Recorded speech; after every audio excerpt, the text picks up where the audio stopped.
Hi. Before I get into the video, I just wanted to say there are going to be spoilers. Synopsis, without spoilers, is a group of students, or rather a whole school, gets teleported to this other world, and we see their journey on how they survive and whether or not they make it home or if they adapt or whatnot. Also, sorry for the music in the background if you can hear it. I don't think I'll get like copyright striked or anything, but the first volume of this right here, this is a bit of an introduction into the world.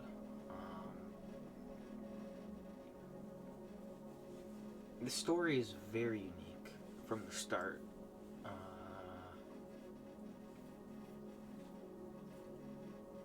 The guy that's falling right there, he's one of the teachers.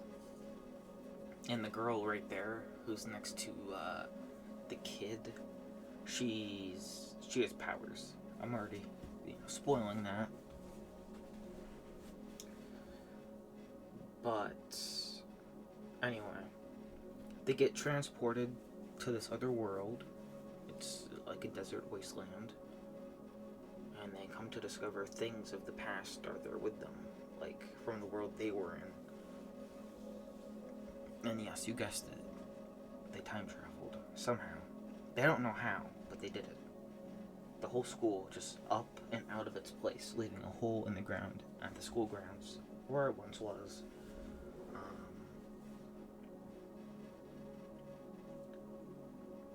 The contents within this first volume,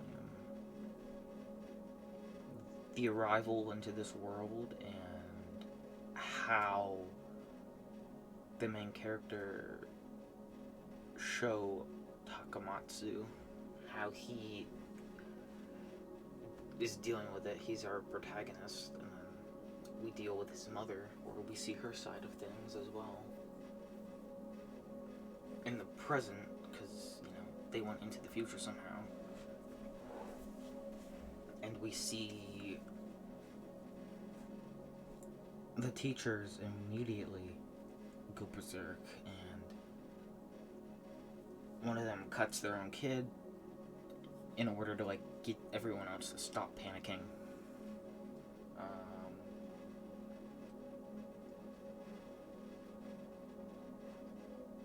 And then the volume ends with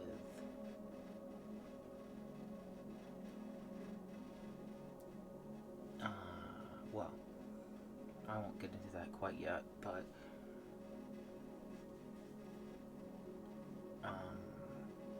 the teacher goes crazy. A lot of the teachers go crazy.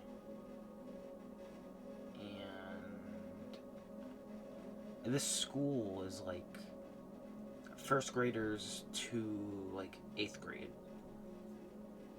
862 people were there. I don't know how many staff, but a lot of kids for sure.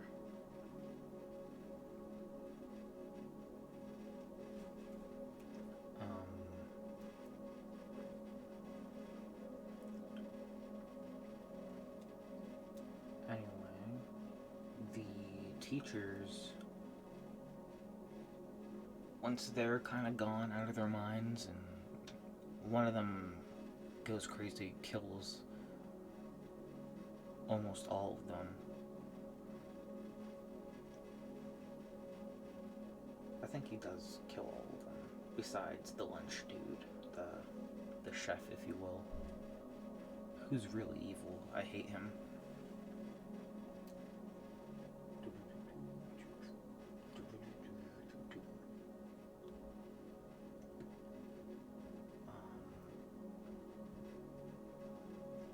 Anyway, they explore the wastelands in the desert, and they figure out they're in the future somehow. They,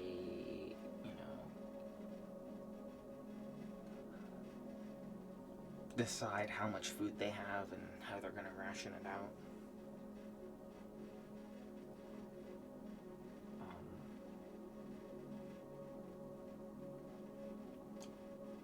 And then, like I said,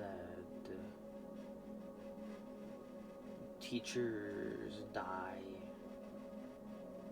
Then the lunchman, the students lock him up because he was hoarding food, because it was his cafeteria.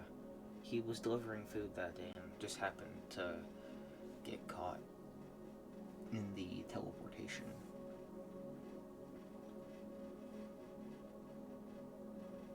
And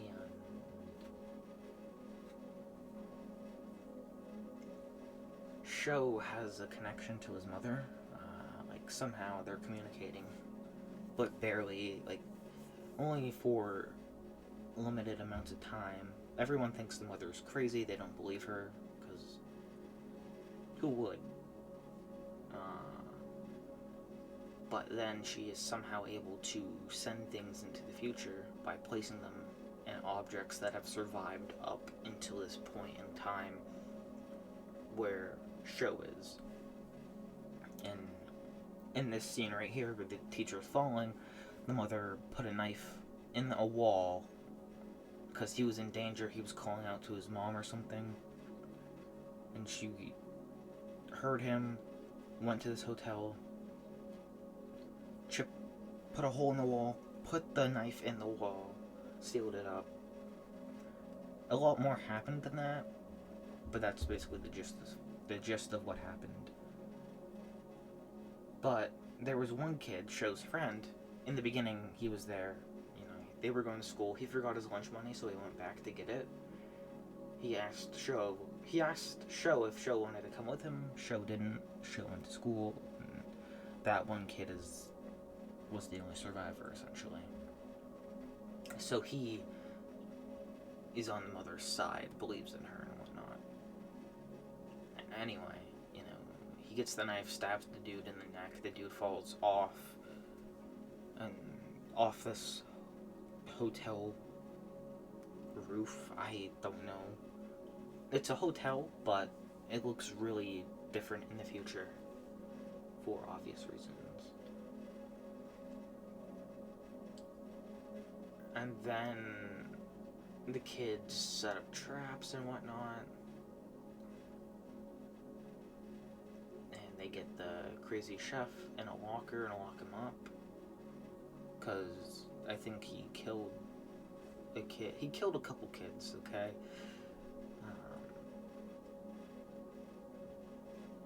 And then this monster, a weird monster attacks. A giant one. And kills a lot of them.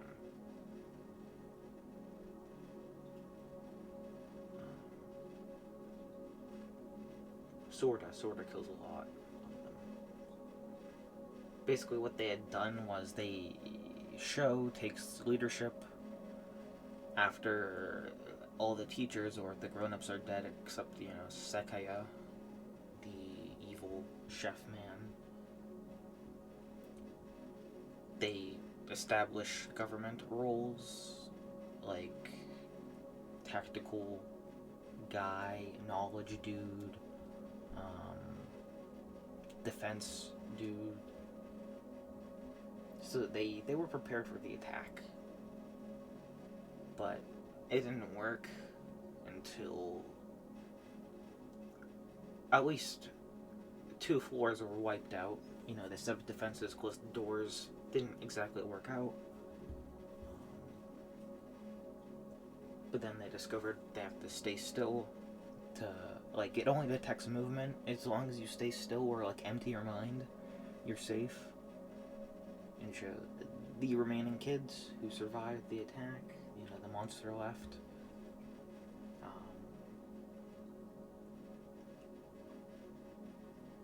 At the end of it, they decided, we're gonna set out. They made weapons.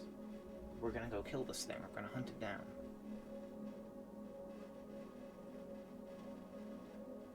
And so they do. For some context, there's this kid.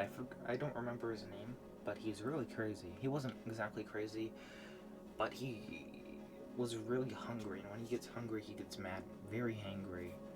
Starts being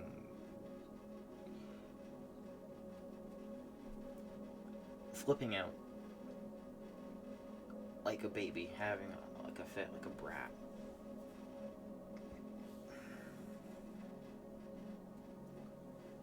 And at some point, Sekaya bumps his head, and it kind of like digresses his age, his mental age, and he acts like a child, like a baby. Goo goo gaga, mama, papa, and whatnot. No longer evil. Anyway, second volume, there's Sho holding the kid who has the hungry thingy.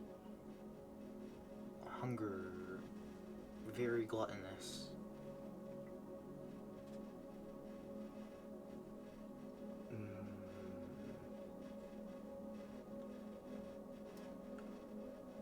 So, they arrive in this forest somehow in the wasteland.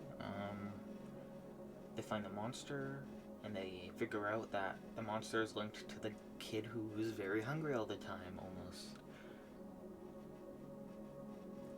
And everything is made out of sand. They try eating some berries, but it just turned into sand, so it was just like out of the imagination.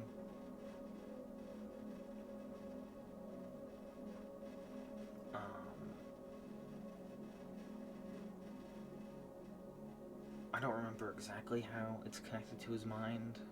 They don't really go into like explaining that. I mean, this manga was made in 1970s, so it's quite old. The art style is nice for its time. It gives me some Dragon Ball Z vibes, even though Dragon Ball was made like a decade later.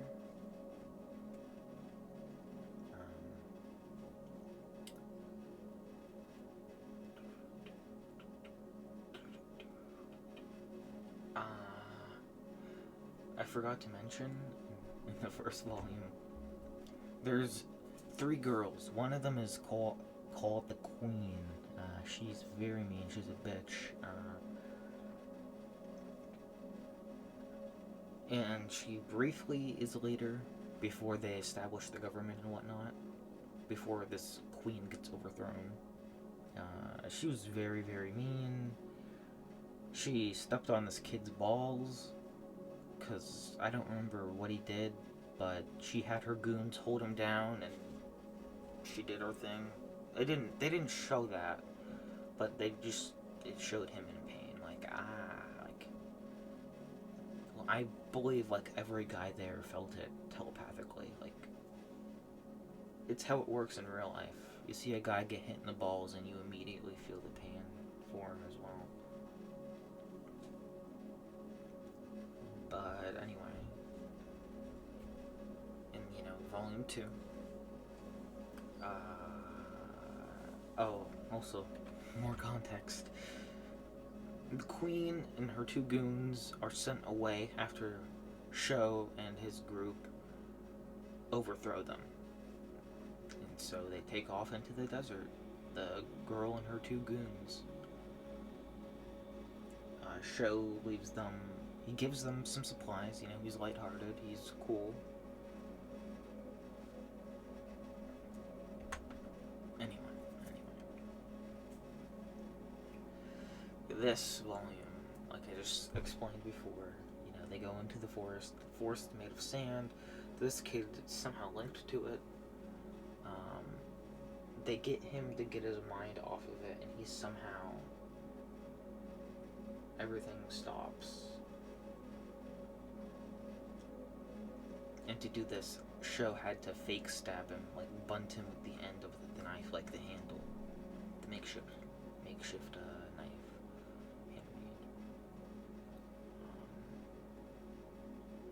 Handmade. The kid dies somehow. So that's tragic. they don't have to worry about it. Well, he was killed because, they finish this exploration, they figure out the force isn't real, there's no point, but the beast is dead, allegedly.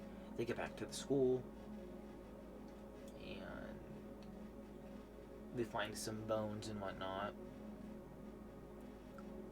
They don't know what caused it. They send someone into this room, the room where the bones were found. He dies. Then they run away. They run and run and run. They see what kills him, sorta. This, like, black plague stuff. And then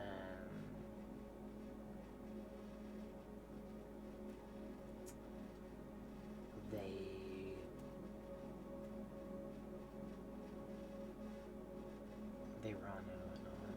One of them discovers it looks like a tiny version of the monster that they just killed.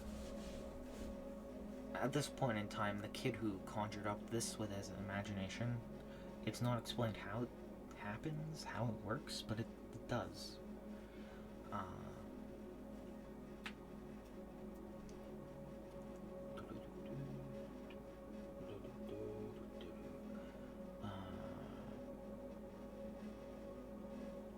And then some people were suggesting he die, and some people kill him. Everything disappears. Everyone is safe after that.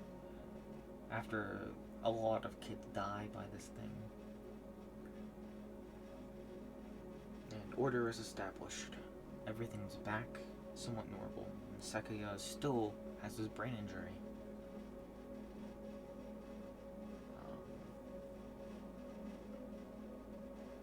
The next event that happens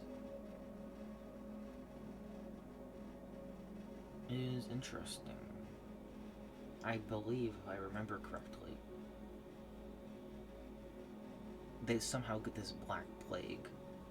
Somehow is back in the future, but then we flash back to the present, and the black plague is going on there as well at the time, or some form of it. And it was carried by a squirrel, and you know what? One of the squirrels was in the school, so that's how they have it. They killed the squirrel, but obviously they're sick and whatnot. More groups form, and they go on a witch hunt, killing everybody that was in contact with this kid who had the plague, who died.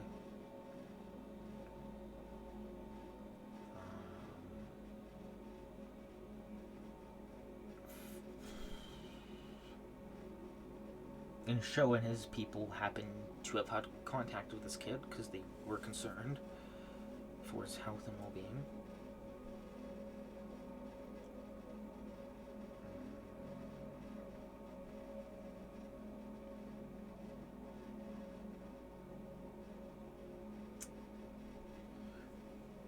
So, the kid is dead, people are panicking and whatnot, because more people get infected and whatnot.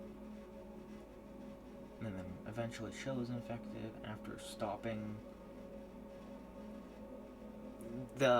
this rebellion went on the witch hunt. They were burning a building that had a bunch of people inside who they thought had the plague, even though the leader of this group had the plague. And so that was a thing.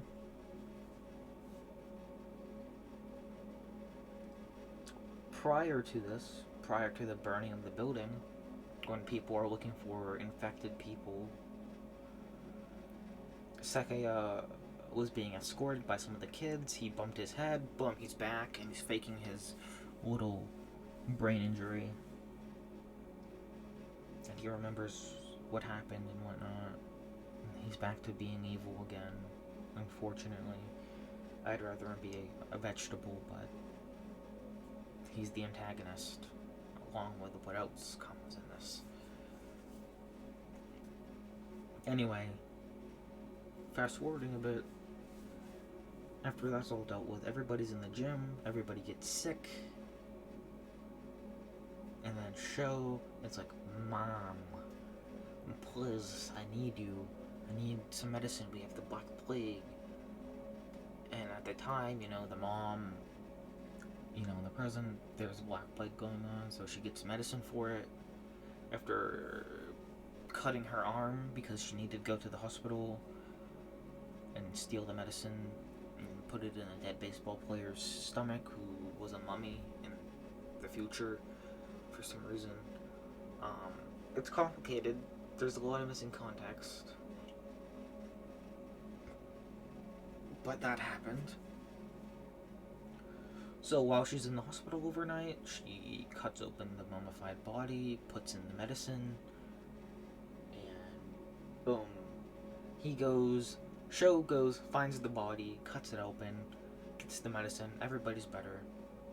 And when afterwards they attempt to make food, while all that was going on, her journey, we got to see it, like what she was doing. I'm not going into detail because that'd be a while. I don't know how long this video is so far, but I feel like I've been here a while.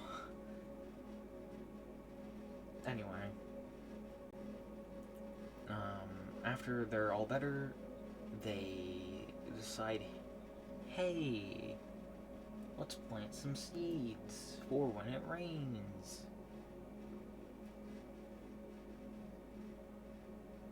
And then,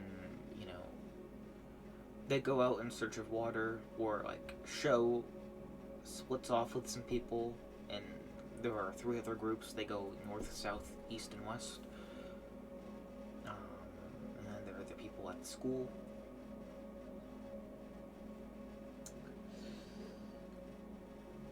There's no sun, by the way. It's very cloudy, like smog, pollution, whatever we did to the earth. Anyway, it rains, but it rains because back at the school, Saki, Sho's girlfriend, they've established themselves as parents, by the way. I didn't say anything about that, but all of the 8th graders and whatnot have established themselves as parents to the younger kids, like 1st graders, 2nd graders. They established themselves as parents. Maybe to the 3rd graders as well, but I don't remember. I'm too lazy to look. Anyway.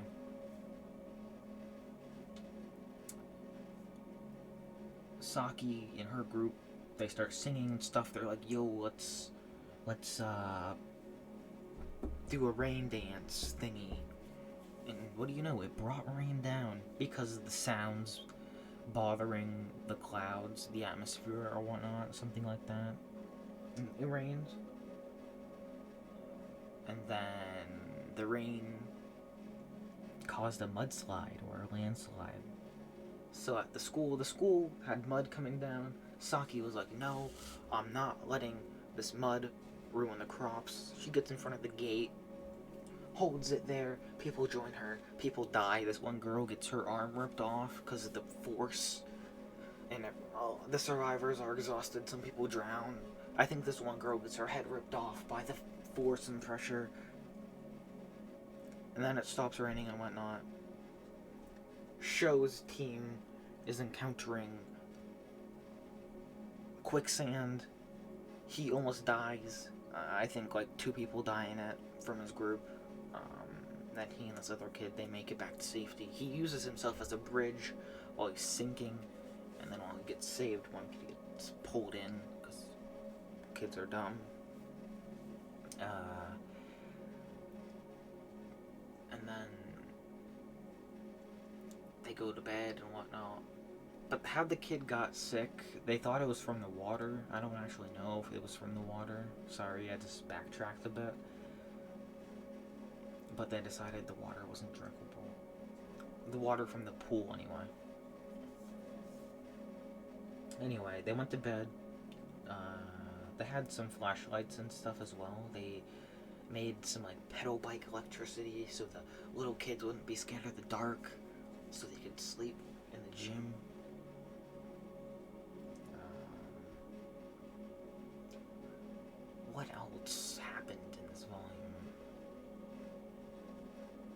mushrooms. When they woke up, mushrooms were growing from their crops, on the crops. But Sho was like, yo, this isn't good. It's going to infect the crops and whatnot. So they tossed them out in a hole in the desert they made. They made a hole, tossed the crops in there, and yada yada yada.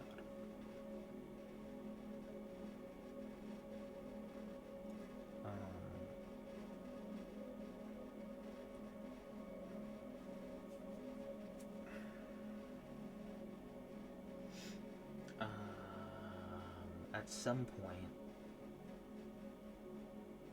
one of the kids tries it out, one of the mushrooms, and he gets addicted. He's like, they're good, yummy, yummy.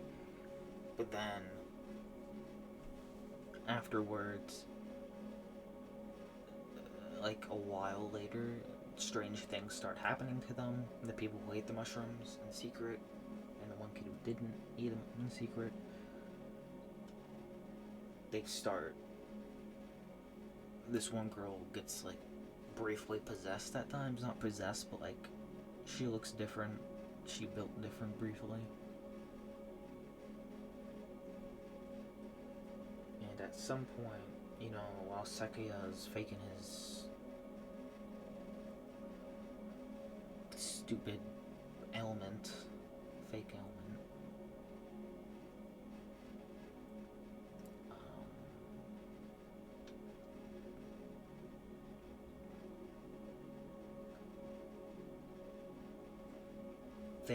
the kids, they find a sculpture, because, you know, in art class, apparently, Sho made a sculpture of his mother's face, so they established this is their goddess. People liked it, some people didn't. Most of them liked it, but one night, when they went to bed or something, they woke up, it was replaced with an eye sculpture. Or rather, someone found the mother, the goddess. They found her head sculpture in the garden, buried a little bit. And the people who liked the Eye Society thingy, the Eye God, what they saw as God, this other subgroup that somehow was created after eating the mushrooms, they were doing some weird cult shit.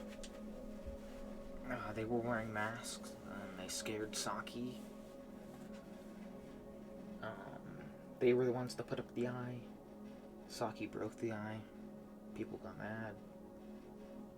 The people who ate the mushrooms have become somewhat reptilian, or like alien-like. And then, the next night, some night anyway, this girl is sleepwalking or something. And her eyes are different, like reptilian. And her face is a little bit scaly. And, yeah, her.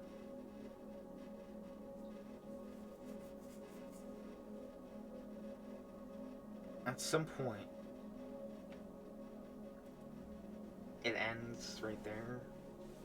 You know, like, oh, what's gonna happen? And then we move on to volume 3. The final volume.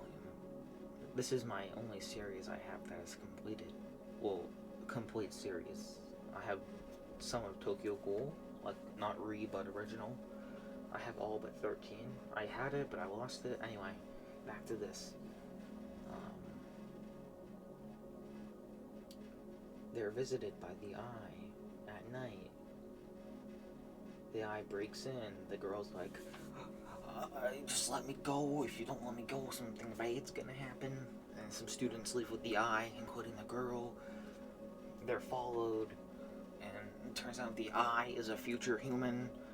After, you know, Sho, Saki, and some other kids from his squad, they go out and they look.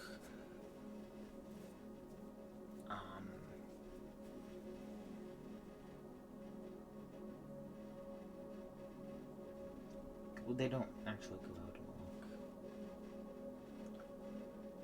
look. Sakaya takes over. He's like, I am your father. I am the only grown-up. And so they all follow him now, except for Sho's group. They follow him in fear, though.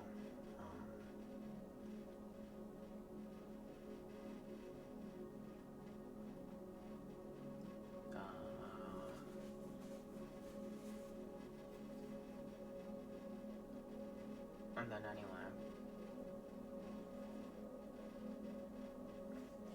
Sekai sort of like chases them out, and that's why they follow after the one-eyed people, or they sort of follow after the one-eyed people. Sho and his group, his little like 4-man, 5-man squad, they move out. They somehow find this train station.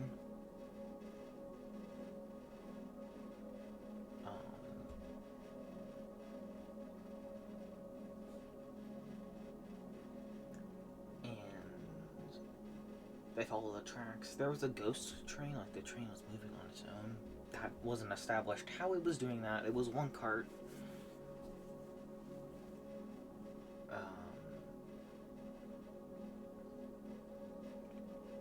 But that isn't found until after they discover the one-eyed thing is actually a species and they're future humans, and they figure that out. Because there's a projector, and they watch the projector and whatnot, and there's no power. Like, I don't know how it... I mean, there is power. Power in certain parts. We don't know how that section is powered or whatnot. Or rather, I don't know. And anyway, the students who all ate the mushrooms, they are there standing on all fours, just like the creatures. You can look it up, the future human race, the Drifting Classroom. It was whack.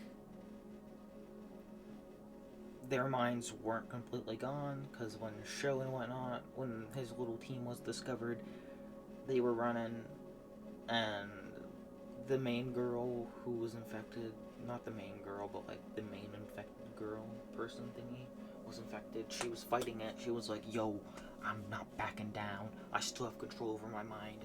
So she established her dominance, and she protected them, and yeah, they were chased. They died or something. I don't know what happened, but we don't actually know. But Sho and his squad, they were chased by the future humans. The future humans were going after them, skittering, scattering, you know, doing their little thing. Sho and his people, they find the train cart, they go on it, and they go forward. And then they somehow end up underground at this Tokyo station thingy. Tokyo training station, underground parking. There's a pipe. There's water in the pipe. They go to the pipe. Well, before this, they're in like a mall or something. They discover this human who's there, alive. He's very frail and whatnot. So they're obviously not that far into the future, but they're far enough to where there's this dude. Anyway, the dude hasn't seen a human in so long that he dies of shock after seeing them.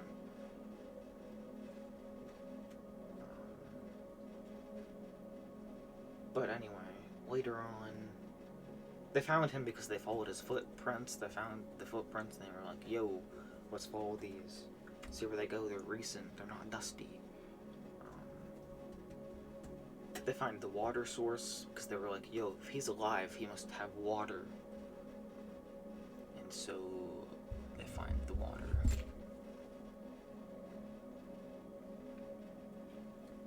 But the water is in a pipe, where there's a pipe near the water. And he knocks on it, and it somehow triggers an eruption. There's a volcano, an underwater volcano. The water is sucked up into it. Who knows where it goes? We don't know. But it's gone. They run. And there's lava. Sho's trying to contact his mom, but he's not able to for some reason.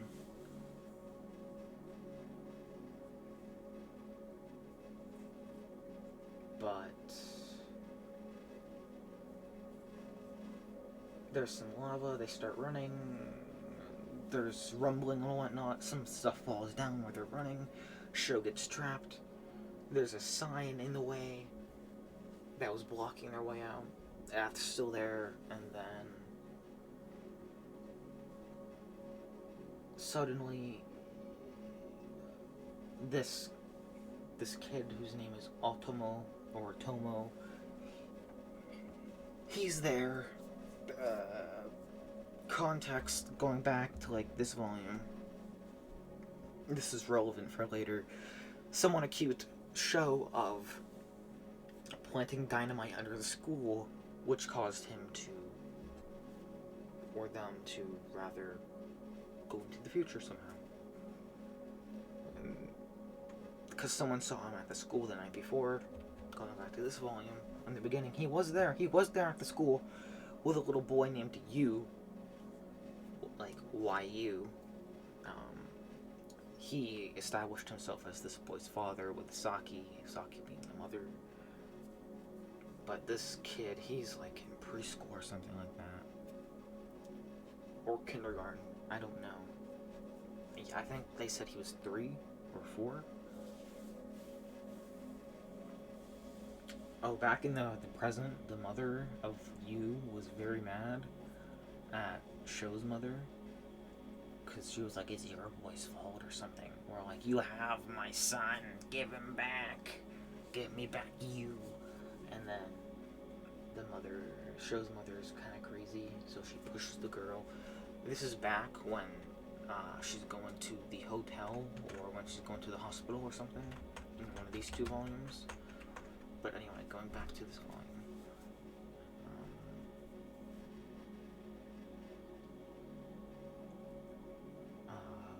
A lot happens.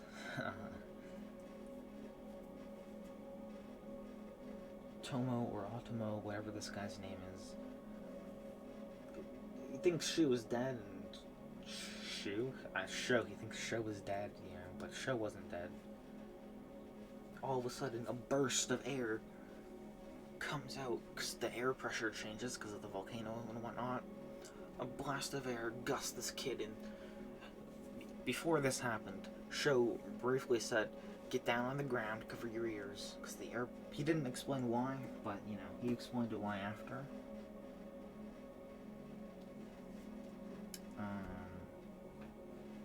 And so one kid gets thrown up against the sign, his ears are bleeding. People are thrown everywhere, except Sho, because he's under some rocks. Not under some, but taking shelter under some on accident.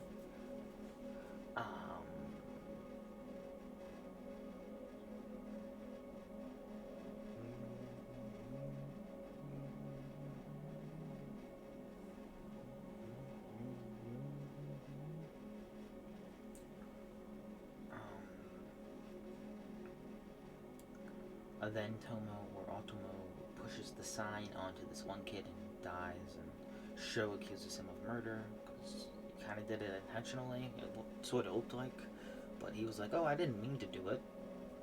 Anyway, you can see this beef starting between them, or starting to, like, the tension rising between them, enemies almost. Then afterwards they start walking back, walking.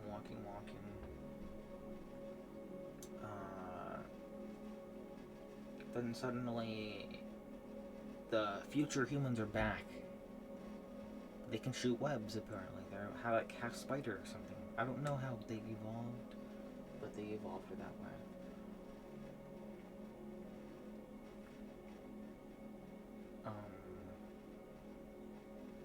They're chased to the school. When they get back to the school, they're locked out. Sekaya has decided, hey, we're gonna turn this place into a fortress. So now there's barbed wire, you know, kind of set up like a fortress. Spikes, or pikes rather, set up against the walls. The gates that open so they can't get in. The spider humans, future humans, whatever you want to call them, they use their spider webs, trap Sho, Saki, and Otomo / Tomo, whatever the hell his name is. then from there, things get a bit hectic, even more hectic, the future humans, they go in, they use their webs, they climb on the webs and whatnot. They go and they examine the kids, and then the Sekia and his kids, they notice this future humans, and they attack. Sekia is like, yo,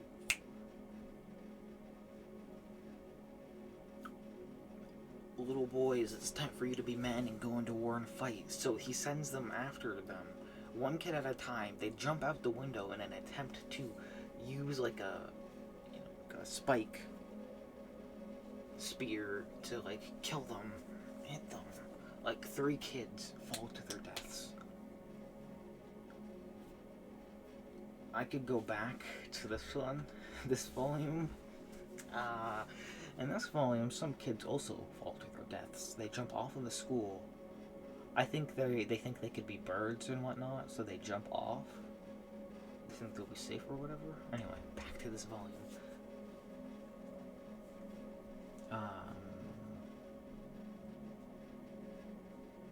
Show is like, yo, we have no food or water, we're gonna die anyway, so you might as well like back off us. Then he passes out due to the pain, because when he climbed over the fence after escaping by taking off his clothes, and when he climbed over like the fence, the barbed wire walls, he cut his leg a little bit, I think his chest. But then, he passes out after saying that. But beforehand, while Sekia sent the kids out to fight, he was escaping in a van with all the food. And then, Ultimo was like, yo, Sho, go after him. And Sho was like, what do you want me to do? I cannot catch up. So then Sho goes to help. Anyway, fast forwarding, we're back. We are, after Sho establishes, yo, I'm here, we're back. A lot happens.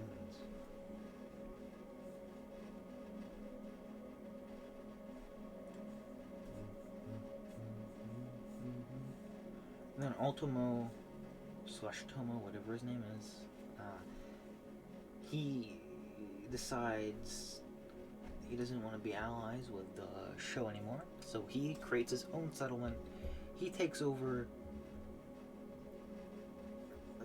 one building and gives Sho the other building, Sho's team, Civilization. So now they're split, the 2 factions.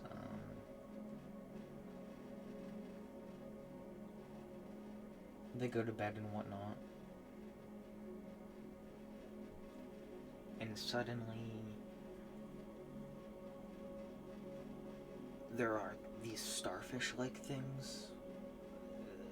The weird, very weird things. Creatures. They're all in the courtyard, so they can't exactly get out and do stuff and whatnot.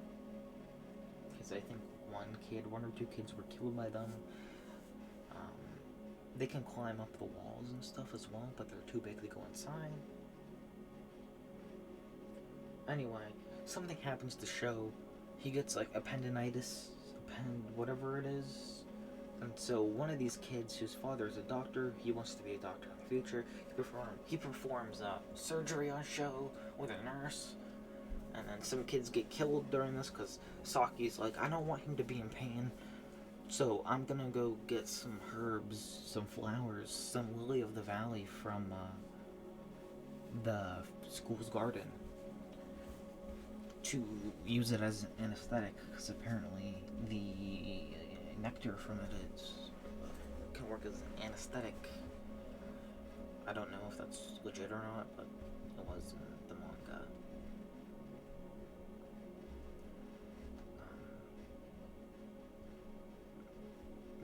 During their trip to get it and whatnot. Whoa. Before all this, I keep skipping over things and coming back to it. before the surgery and whatnot, before he's in pain, Tomo/Ultimo, you know the drill here. Yes, 3 of his guys were in the school trying to scare them, supposedly. But, you know, Sho accidentally kills one of them because they're being threatened with stone axes, so he accidentally, in self-defense, shoves a spear into this guy's heart. He dies. So one of the guys who's there, one of the enemies, is like, "We were just trying to scare you." Sho felt guilty and whatnot. Anyway, they leave. And that's when he gets appendicitis. Surgery happens and whatnot. He's fixed. He's asleep because of the pain. This other girl who was working as a nurse, like a secondary nurse, there were 2 nurses or whatever.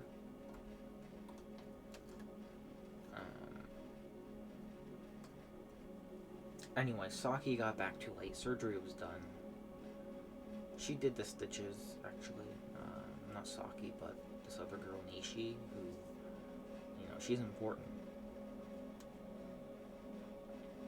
Because she has powers, apparently. She's passed out afterwards. And shows, in pain after the surgery, because no anesthetics. They didn't use them.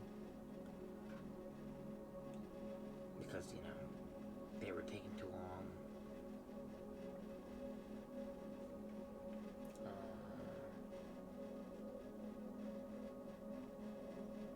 Saki.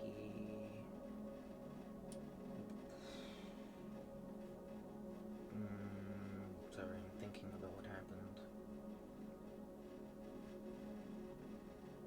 Right. Nishi is talking. Sho is screaming, "Mom, mom, mom," in his sleep. Flashback to the present. She is hearing these. Her husband, I don't know why he doesn't think she's crazy yet, but she doesn't. He's a doctor. He lent her his medical tools. That's how she did the mummy thing in this. Anyway. She goes upstairs. She left the walkie-talkie on. Somehow she's the only one able to hear him, which is weird. I don't know how that works, but it does.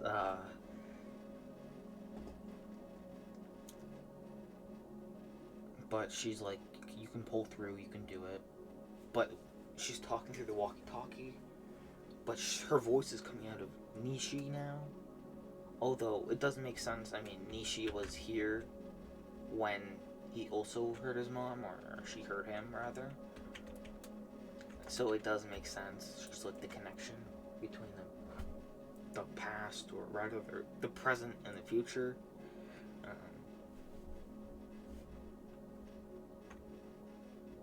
Anyway, he pulls through. They wake up another day.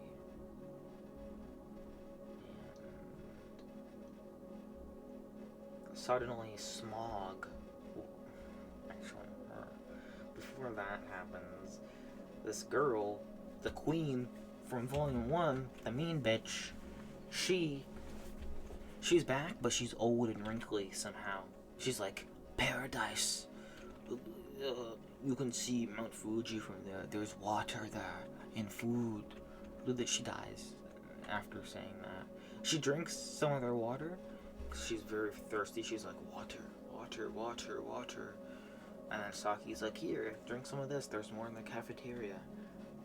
And then the bitch dies after drinking the water. So that's unfortunate. Not really unfortunate. It's unfortunate that the water was wasted. I don't care that she died then. I didn't recognize her at first either, until they said, "Oh, that's the queen." And I was like, "What? What do you mean the queen?" And then I remembered Volume 1.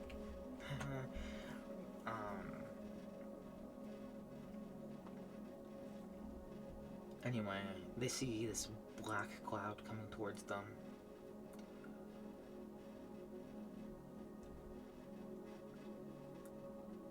But before this, Sho had established that people could leave if they wanted to. He wasn't going to force them to stay. they could stay in the school, they could leave. So some kids decided to leave. You know, they split up things like plants and whatnot, plant seeds.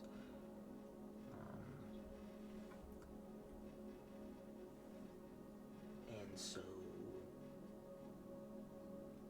some kids went into the smog and they fucking died. And I think my music is over.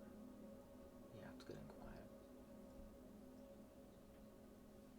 You might hear an ad. But let's see if I can't, like, pause it or something.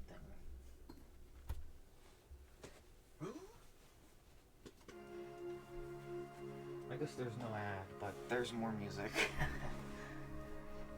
My relaxing music. Right, where was I? Smog.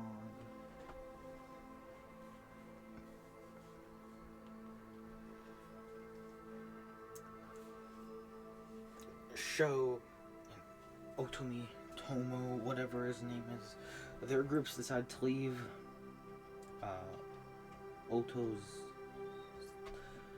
There was like a ravine or something in their way when they were leaving, so they had to jump across. I think like 3 kids died and fell down in.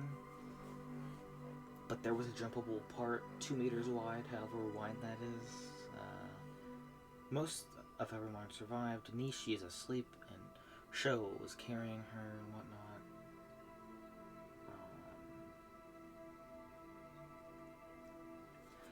Anyway, they find paradise. But, you know, the different groups, they were split up. So, Sho's group arrived there later than Otomo's / Tomo's group. Anyway, Sho's group, when they get there, they're like, oh, what is this? And then it says paradise when they go inside. It looks like a saucer or something. There's a Marilyn Monroe robot greeting them. Somehow this place has power. Marilyn Monroe was in like a very like lewd dress. And so one of the little kids tries to touch it because boobies. And he touches the boob. Suddenly the skin falls off the boob and off of her face, and she falls down, and she's suddenly evil. She's like going to kill them or whatnot. She's trying to kill them. They escape into this other area. Then Marilyn Monroe robot messes with the controls, and in this other area they're in, dinosaurs come to life, or robot dinosaurs try and kill them, because it's like this museum exhibit place goes through the different ages of time, like the Mesozoic era and whatnot. Sorry, that music got loud. One of the kids dies by T-Rex, and then 2 of the dinosaurs fight each other, and there's a pterodactyl robot. Really Jurassic Park vibes. They go into the next time period zone, or they go into this cave, which has cavemen. Then the cavemen try and kill them, but the cavemen don't jump off the cliff. Anyway, they go into the next time zone period, and that is the present time zone period. It's an exhibit, it's not real, it's a replica, but they're excited to be in a familiar place, so, yeah. They find the food and water the girl was talking about, the queen was talking about. I don't like calling her that, because she doesn't deserve it. The title, anyway.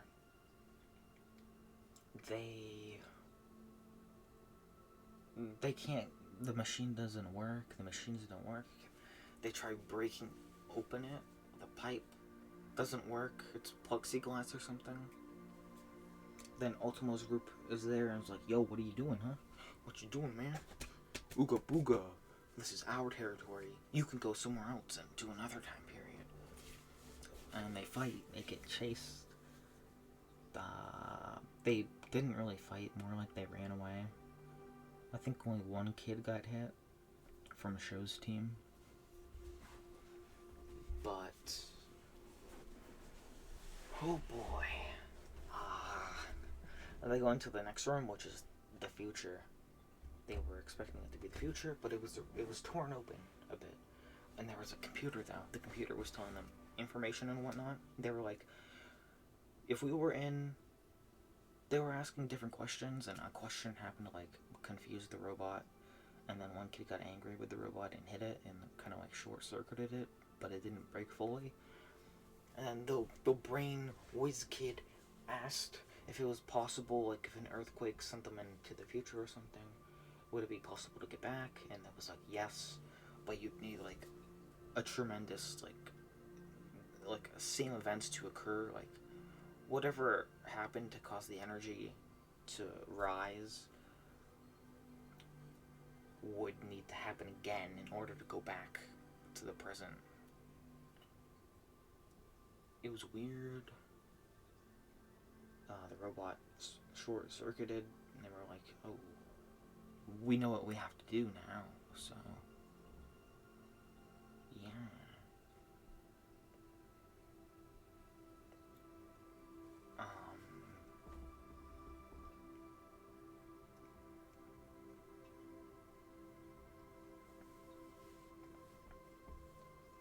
Tomo and his group, they follow them in.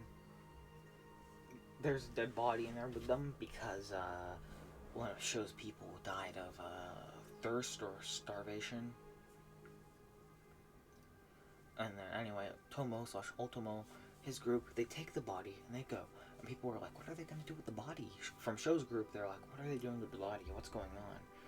Suddenly, moments later, they smell meat cooking. I bet you know what happened, don't you? Sho and two other people, no, Sho and one other person, they go and look and investigate.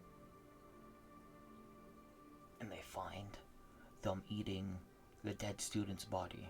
Cannibalism has finally happened. And then the kid Sho's with dies, gets stabbed in the eye. Because they put knives on their end of sticks now, so yeah, that happened at some point.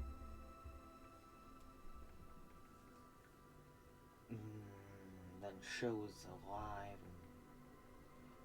Then Sho's people go to war with those people because they're like, meats, we must eat and whatnot. Food.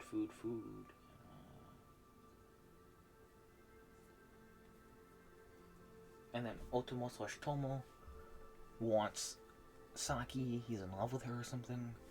And then a lot of shit goes down. Him and Sho fight. No, neither of them die. Sho is against killing. He doesn't want to kill anyone if he doesn't have to. Anyway, he tells them he's the one that planted the dynamite. You know, he didn't do that. But this is back to the rumor.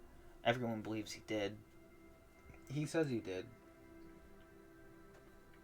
So they could chase him back to the school because he has an idea on how they can go back by using the dynamite that's supposedly under the school. Or, you know, some event that could cause like an earthquake from the volcano. They go back. Rather, they chase him. He's carrying Nishi's body because he's attached to that girl. And you can see right here in the cover, that's him carrying the girl, escaping the facility, the paradise.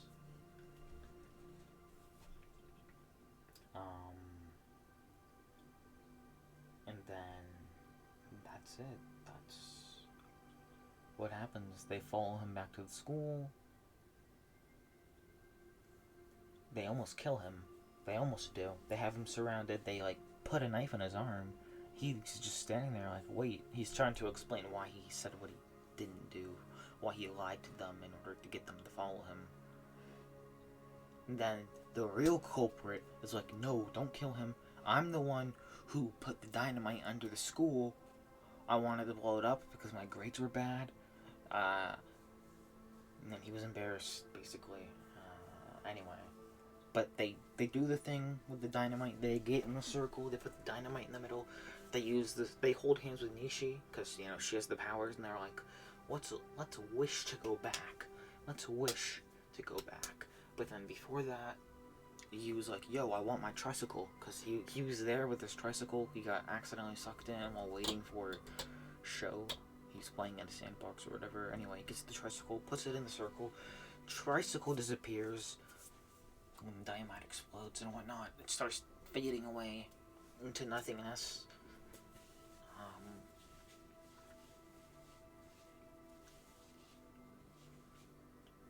And then suddenly,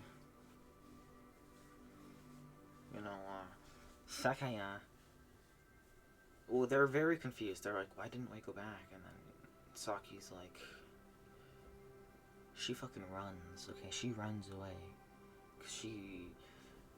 She left a letter saying, basically, she didn't want to go home. She wished to stay there.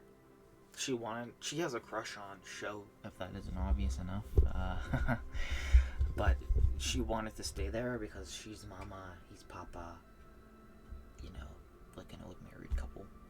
Anyway, because Otomo/Tomo is in love with her, he knows where she might be going.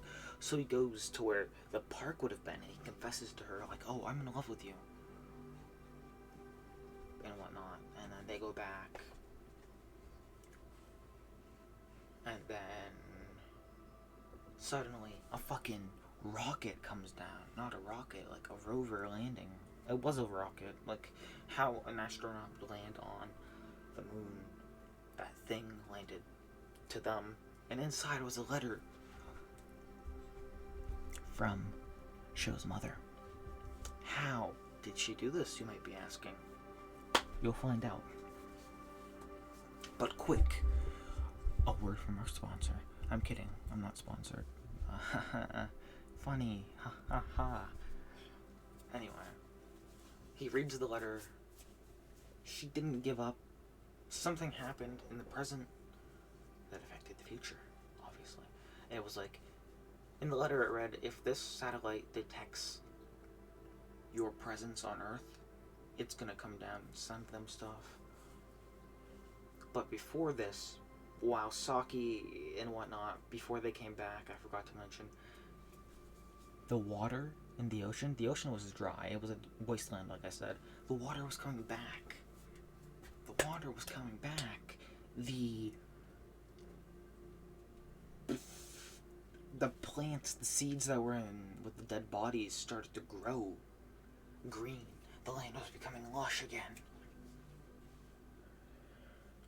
But only one person was unhappy. That was you. You was not happy. He was like, you lied to me. You said I could go home. I want to go home. And so they sent him home.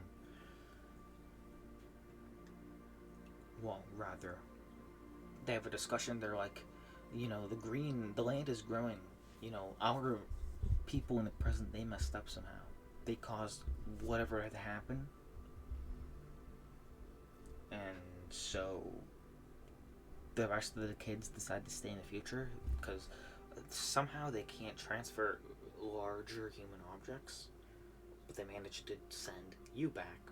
But before he goes, Sho gives him this journal he's been writing in. We've been seeing Sho write in this journal, but I didn't mention it because it was like sort of not important, sort of was important. Anyway, he sends you back with the journal he's been writing in. It says, send it to my mother. But then, you, before going, is like, I vow to become a scientist or whatever to make sure we don't fuck up the Earth so it does not end up like this future. And then the boy's kid, what I mentioned before, was like, that could actually work. That could make this land better than it already is. But obviously the green is going to start to come back as we saw the plants were growing. Real plants are growing, not the fucking mushrooms. But they start growing. And anyway. So when Yu gets back to the present, he gives the journal to Show's mother, but some context actually. Before this, the tricycle landed in front of Show's house. So it knocked on the door, and the mother was like, "Yo, what's this tricycle doing here?" It was raining outside at the time. She was like, "Why is it dry? It's raining outside. Doesn't make sense." Came from there in the future.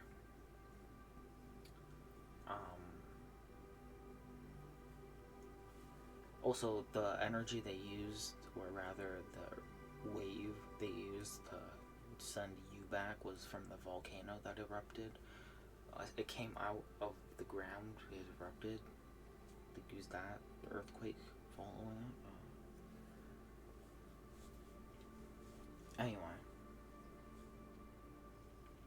Yu gives her the journal. She's like, I don't know how much time has passed at this point, but she's reading it again for like an 8th time or something. And it says, at the end of it, it says, "Thank you for the gift from the sky, Mother." And she's like, what does this mean? I don't understand this. But then suddenly she gets a call, and it's from NASA. So beforehand, Show's mother was writing letters and throwing them, like putting them in bottles, throwing them away.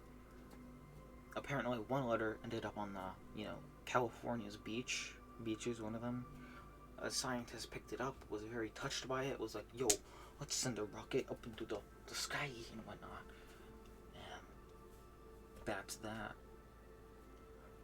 It ended with the mother hoping for Kristen to come back, but she knows that he wasn't going to come back. It's not possible.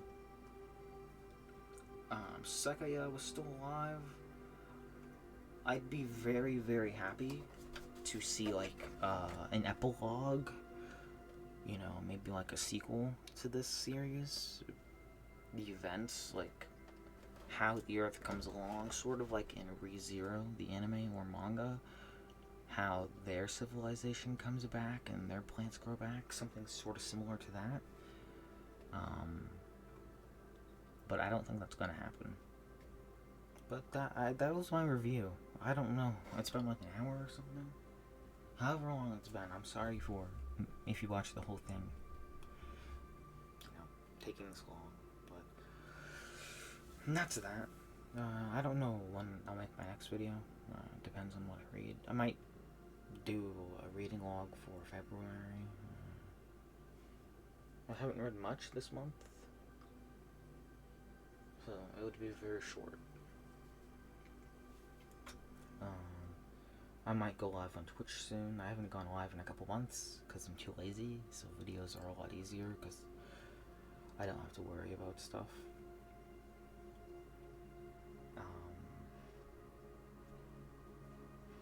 I guess if you want to follow my Twitch, you can like and subscribe, like classic YouTuber stuff.